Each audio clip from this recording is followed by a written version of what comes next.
एक छोटे से गांव में रामू नाम का एक गरीब किसान रहता था। उसकी दुनिया बहुत छोटी थी, लेकिन उसके सपने बड़े थे। उसके पास एक छोटा सा खेत था जिसमें उसने बड़े प्यार से पपीते के पेड़ लगाए थे। वही उसकी रोजी रोटी का सहारा था। हर दिन रामू सूरज निकलने से पहले उठता, अपने खेत में जाता, पेड़ों को पानी देता और उनकी देखभाल करता। धीरे धीरे उसके पपीते के पेड़ हरे भरे हो गए और उन पर मीठे फल लगने लगे। रामू की आंखों में उम्मीद चमकने लगी।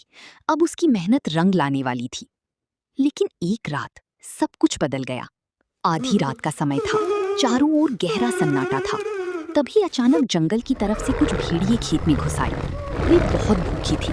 उन्होंने इधर उधर भागना शुरू किया, पेड़ों को गिरा दिया, फलों को नोच डाला और कुछ ही देर में पूरे बगीचे को तहस नहस कर दिया।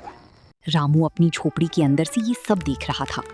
वो डर के कारण बाहर नहीं जा सका, लेकिन उसका दिल टूट गया। उसकी महीनों की मेहनत उसकी आंखों के सामने बर्बाद हो रही थी। सुबह होते ही रामू बहुत परेशान और गुस्से में था। उसने हिम्मत जुटाई और तुरंत रेस्क्यू टीम को फोन किया।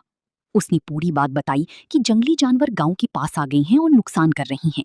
कुछ ही समय में रेस्क्यू टीम वहां पहुंच गई। उन्होंने सावधानी से जाल बिछाया, भेड़ियों को बिना नुकसान पहुंचाए पकड़ा और सुरक्षित तरीके से उन्हें दूर जंगल में छोड़ आए, ताकि वे फिर गांव में न आए। रामू का खेत बर्बाद हो चुका था, लेकिन गांव वालों और रेस्क्यू टीम की मदद से उसे हिम्मत मिली। सबने मिलकर उसका हौसला बढ़ाया और उसे दोबारा खेती शुरू करने के लिए प्रेरित किया।